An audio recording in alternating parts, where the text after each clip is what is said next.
आज के इस आध्यात्मिक सत्र में आप सभी का बहुत बहुत स्वागत है।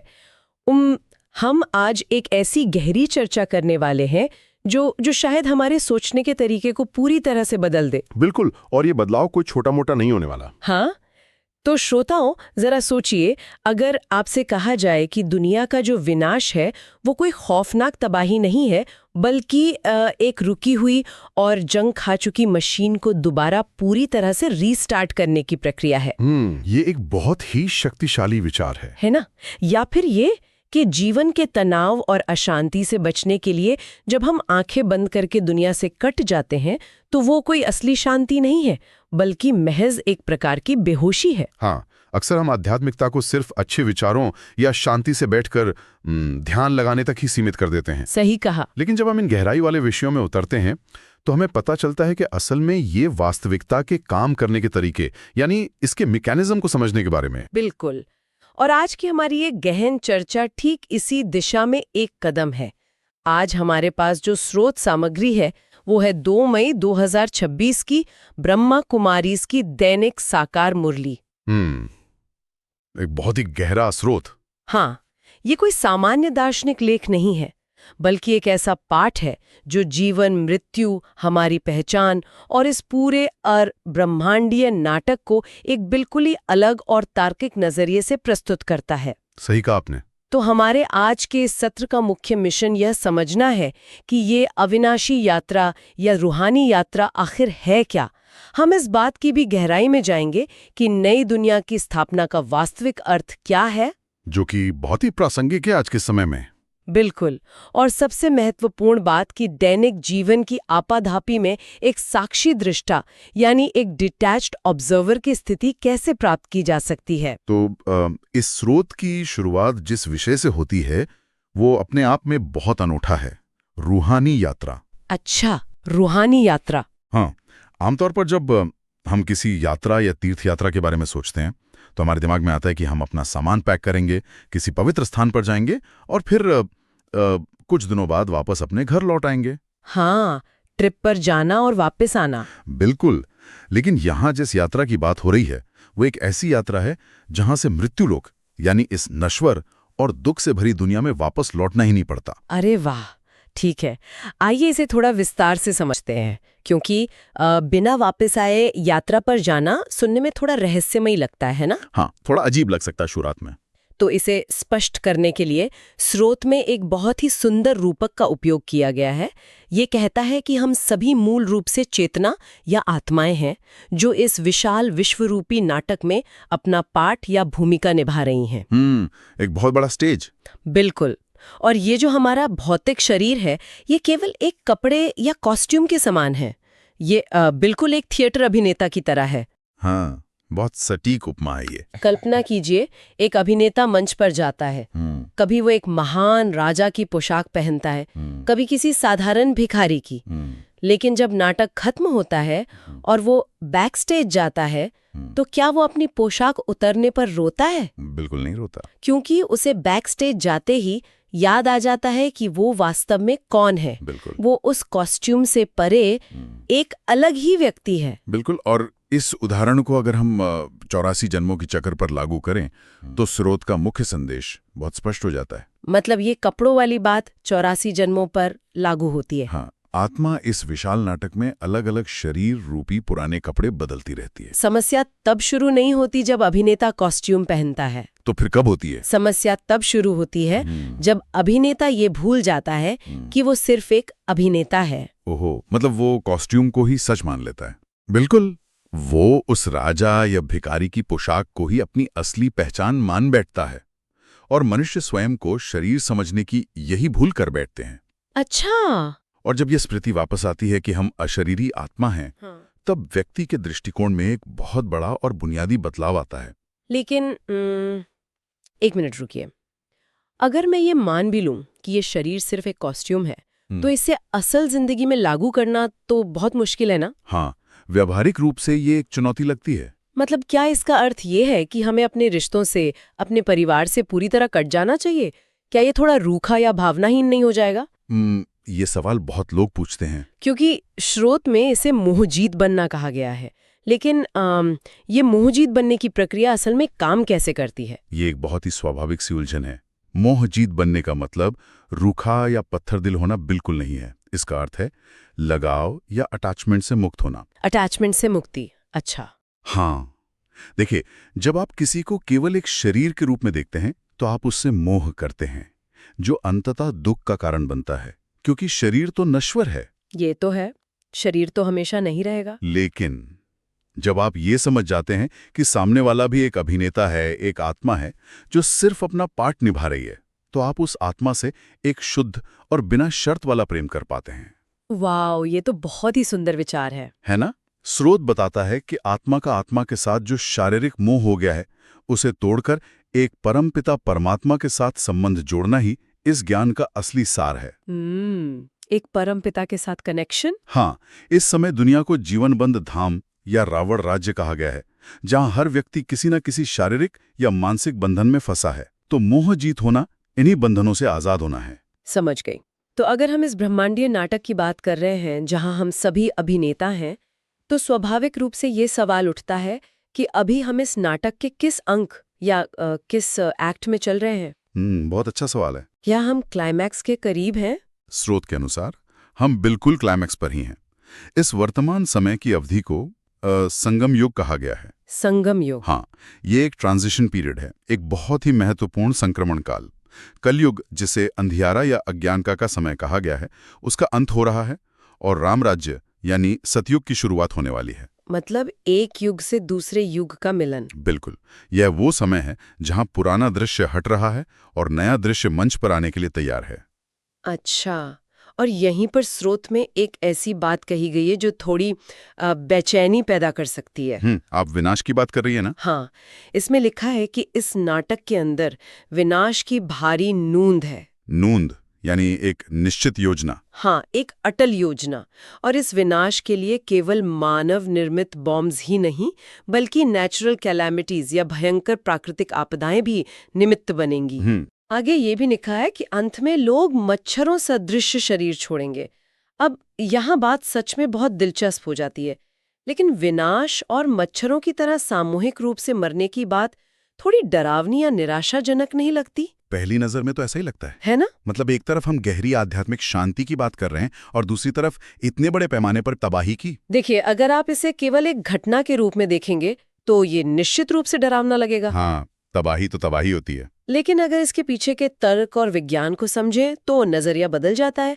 ये विनाश कोई ईश्वरीय क्रोध या प्रतिशोध नहीं है, ये एंट्रोपी का नियम है। एंट्रोपी? हाँ, स्रोत कहता है कि इस समय पूरी दुनिया और तत्व तमो प्रधान हो गए हैं। तमो प्रधान का अर्थ है अपनी सबसे निचली, पतित या रुकी हुई अवस्था में आ जाना। मतलब डिग्रेड हो जाना। बिल्कुल, एक पुरानी जर्जर इमारत जो कभी भी गिर सकती है, उसमें रहना ज्यादा खतरनाक है। ये तो है। इसलिए एक नई शुद्ध दुनिया, जिसे चैतन्य शिवालय कहा गया है, उसकी स्थापना के लिए उस पुरानी इमारत का ढहना एक तार्किक आवश्यकता है। ये तबाही नहीं है, बल्कि एक बहुत बड़े पैमाने पर हो रही ब्रह्मांडीय सफाई है। अरे वाह, तो आप कह रहे हैं कि ये एक तरह की स्प्रिंग क्लीनिंग है? हाँ, बिल्कुल। जैसे जब हम घर की सफाई करते हैं तो सारा कचरा बाहर निकालते हैं, जो देखने में अच्छा नहीं लगता, लेकिन उसके बाद घर रहने लायक बनता है। बिल्कुल सही। और इसीलिए ये डरने का नहीं, बल्कि खुद को तैयार करने का अवसर है। तैयार कैसे करें? स्रोत में एक बहुत भारी शब्द इस्तेमाल हुआ है, कर्मातीत अवस्था। विनाश से पहले आत्माओं को इस अवस्था तक पहुंचना है। कर्मातीत अवस्था। अगर हम इस शब्द को तोड़ें तो ये कर्म और अतीत से मिलकर बना है। अतीत का मतलब है परे या मुक्त। हाँ। लेकिन कोई व्यक्ति कर्म से मुक्त कैसे हो सकता है जब तक वो जीवित है? सांस लेना भी तो एक कर्म है ना? बहुत उम्दा विश्लेषण किया आपने। कर्मातीत का मतलब कर्म करना छोड़ देना नहीं है। तो फिर क्या है? इसका मतलब है कर्म के जो मनोवैज्ञानिक या भावनात्मक प्रभाव हैं, जो हिसाब किताब या कर्मबंधन बनते हैं, उनसे मुक्त हो जाना। अच्छा, मतलब कर्म का बोझ ना रहे। बिल्कुल, आप कर्म कर रहे हैं लेकिन उसका कोई बोझ आपके मन पर नहीं आ रहा है। ये वो समय है जब आत्मा अपने पुराने सभी नकारात्मक हिसाब किताब चुकतू करके वापस सतो प्रधान या पूरी तरह से पवित्र बनने का पुरुषार्थ करती है। तो सफाई सिर्फ बाहर नहीं, अंदर भी हो रही है। हाँ, जब ये तमो प्रधान कचरा साफ होगा, तभी आत्मा अपने मूल स्वरूप में परमधाम वापस जा सकेगी। ये बात तो समझ में आती है, लेकिन ये भी तो सच है कि हम सभी इस कर्मों के जाल में इतने उलझे हुए हैं कि हम खुद से इस कर्मातीत अवस्था तक नहीं पहुंच सकते। बिल्कुल नहीं पहुंच सकते, हमें मदद चाहिए। इसके लिए किसी ऐसे मार्गदर्शक या गाइड की आवश्यकता होगी जो खुद इन बंधनों से बाहर हो। तो स्रोत उस मार्गदर्शक के बारे में क्या कहता है? स्रोत स्पष्ट करता है कि वो मार्गदर्शक स्वयं शिव बाबा यानी परम पिता परमात्मा है। अच्छा। लेकिन दिलचस्प बात यह है कि उनके दुनिया में आने या अवतरित होने का तरीका बहुत ही अलग और तार्किक बताया गया है। वो कैसे? वे अजन्मा हैं, वे किसी माता के गर्भ से जन्म नहीं लेते। इसके बजाय वे ज्ञान देने के लिए एक बूढ़े तन या एक परिपक्व मनुष्य के शरीर का आधार लेते हैं।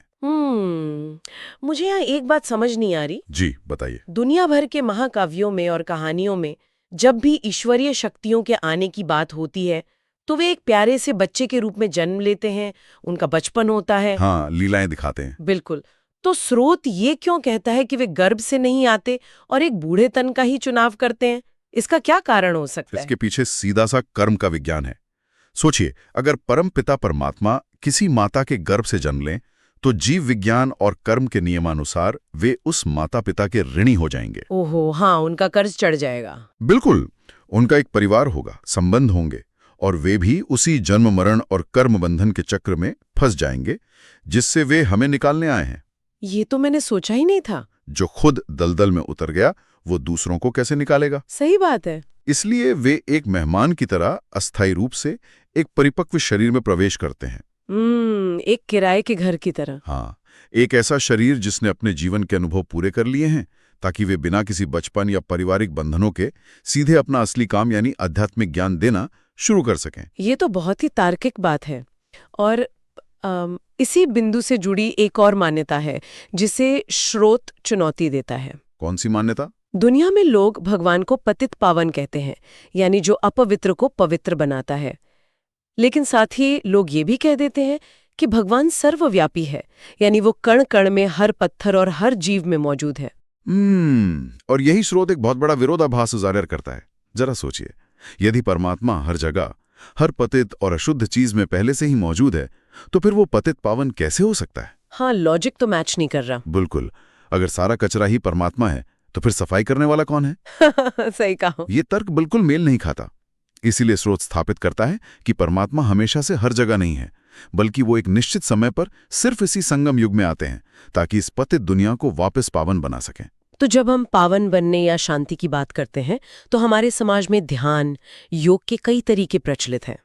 स्रोत में सन्यासियों के मार्ग और भारत के मूल मार्ग के बीच एक बहुत ही रोचक तुलना की गई है। निवृत्ति मार्ग और प्रवृत्ति मार्ग। हाँ, सन्यासी जो मार्ग अपनाते हैं उसे निवृत्ति मार्ग या हठ योग कहा गया है, जहां वे घर परिवार छोड़कर जंगलों में चले जाते हैं, दुनिया से कट जाते हैं। गृहस्थ जीवन में रहते हुए, अपने परिवार और जिम्मेदारियों के बीच रहते हुए पवित्रता धारण करना। मतलब भागना नहीं है। हाँ, ये भागने का नहीं बल्कि सामना करने का मार्ग है।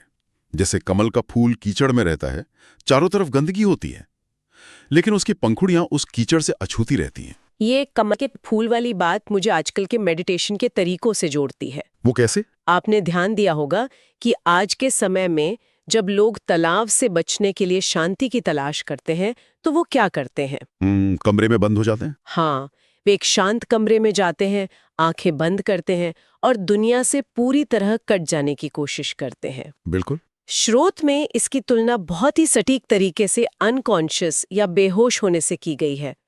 जैसे कोई टाइम बॉम्ब हो जिसका टाइमर सेट कर दिया गया हो कि हम 10-15 दिन के लिए शांत रहेंगे, रिट्रीट पर चले जाएंगे। हाँ, लेकिन जैसे ही आंखें खुलेंगी और असली दुनिया सामने आएगी, बॉम्ब फिर फट जाएगा, यानी तनाव फिर से शुरू हो जाएगा। बहुत सटीक उदाहरण है, क्योंकि आंखें बंद करके दुनिया से भागना वास्तविक समाधान नहीं है। तो फिर वास्तविक समाधान क्या है? वास्तविक योग या कनेक्शन वो है जो आंखें खोलकर अपने दैनिक कर्तव्यों को निभाते हुए किया जाए। आंखें खोलकर योग? हाँ, स्रोत कहता है कि इस शरीर को देखते हुए भी नहीं देखना है।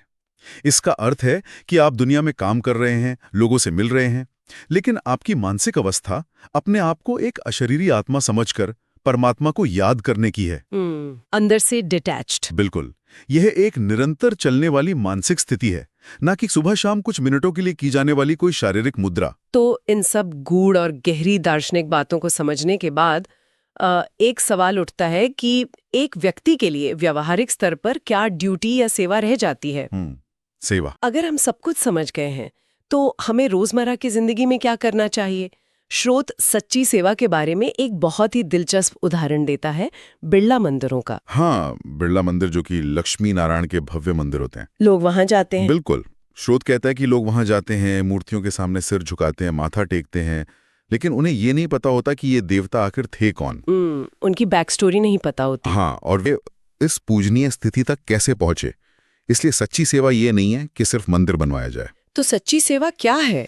बल्कि सच्ची सेवा ये है कि लोगों को उन देवताओं के 84 जन्मों की कहानी सुनाई जाए, उन्हें बताया जाए कि कैसे सामान्य मनुष्यों ने इस ज्ञान और योग से खुद को देवता के स्तर तक उठाया। अच्छा, और इस सेवा के तरीके को समझाने के लिए स्रोत में एक शब्द का इस्तेमाल किया गया है जो मुझे पहली बार पढ़ने में थोड़ा अजीब लगा। कौन सा शब्द? भू-भू करना। हाँ, भू-भू करना। लिखा है कि सन्यासियों की तरह भू-भू करके सबको एक बाप की याद का संदेश देना है। रुके, यहाँ ये भू-भू करना क्या है? एक आध्यात्मिक मार्ग में भिन-भिनाने का क्या मतलब है? ये तो सुनने में बड़ा अजीब लग रहा है। ये वास्तव में भारतीय दर्शन का एक बहुत ही गहरा और मनोवैज्ञानिक रूपक है। कैसा रूपक? भृंगी या एक प्रकार के भौरे का उदाहरण। अच्छा। भृंगी क्या करती है? वो एक साधारण से कीड़े को पकड़कर अपने मिट्टी के घर में ले आती है।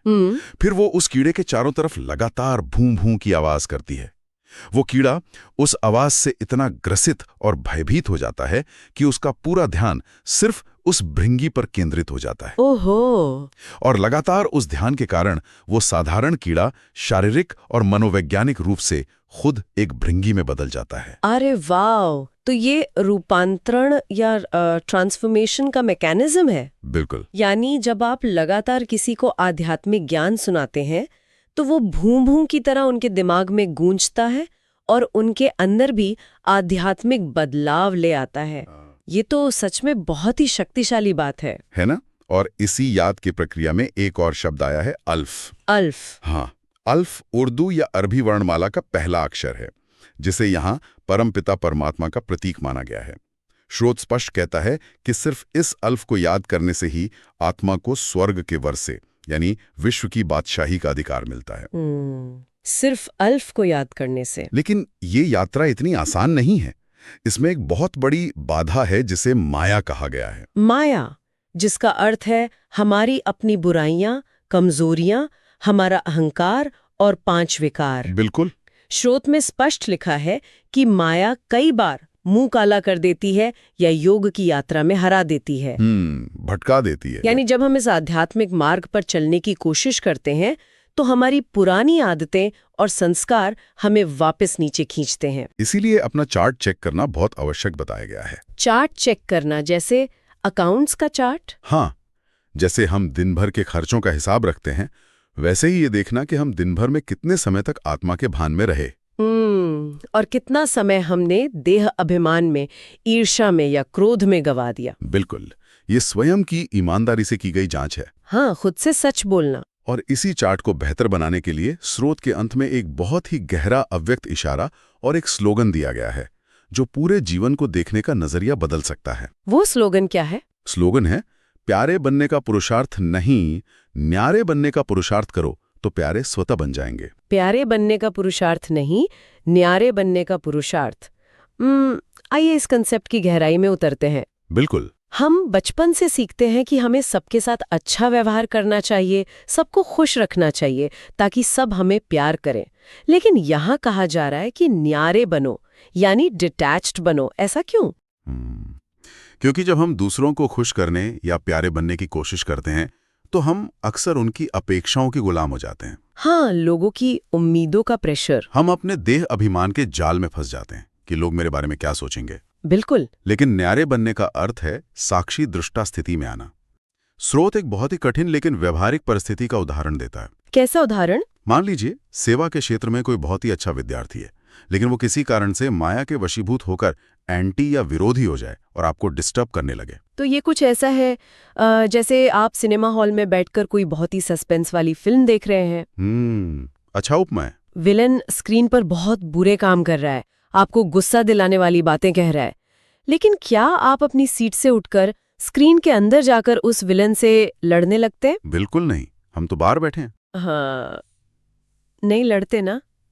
आप आराम से अपना पॉपकॉर्न खाते रहते हैं, क्योंकि आपको गहराई से पता है कि वो इंसान सिर्फ एक रोल प्ले कर रहा है। उसे वो एक्टिंग कर रहा है। आप उसकी एक्टिंग की दाद देते हैं, लेकिन अपनी खुद की मानसिक शांति को भंग नहीं करते। ये एक बहुत ही शानदार उदाहरण है। बिल्कुल यही है साक्षी दृष्टा होना। जो इस स्थिति में है वो हिलेगा नहीं। वो सामने वाले के प्रति कल्याण और रहम की भावना तो रखेगा, लेकिन उसके खराब व्यवहार के कारण खुद हलचल में नहीं आएगा। मतलब अंदर से एकदम शांत। हाँ, वो अपने दिमाग में व्यर्थ के संकल्पों या नेगेटिव विचारों की श्रृंखला नहीं शुरू करेगा। वो अचल, अडोल और एकरस रहेगा, क्योंकि उसे पता है कि ये सिर्फ ब्रह्मांडीय नाटक का एक दृश्य है। वाओ!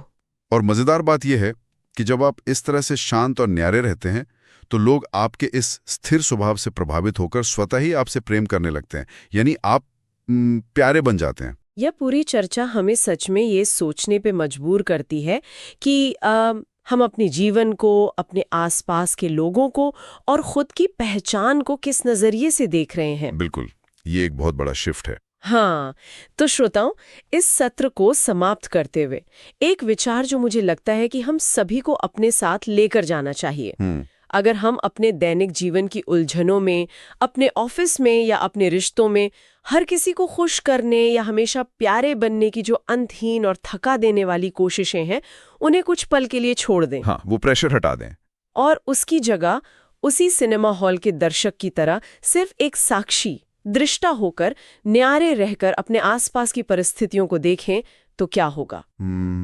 बहुत गहराई है इस बात में। शायद तब हम दूसरों के कड़वे शब्दों या व्यवहार से आहत होना बंद कर देंगे। शायद तभी हम उस सच्ची आंतरिक शांति का अनुभव कर पाएंगे जिसे हम बाहर की दुनिया में तलाश रहे हैं। बिल्कुल सही कहा आपने। आप सभी का दिन शुभ हो। आपने हमें सुना, इसके लिए बहुत बहुत धन्यवाद।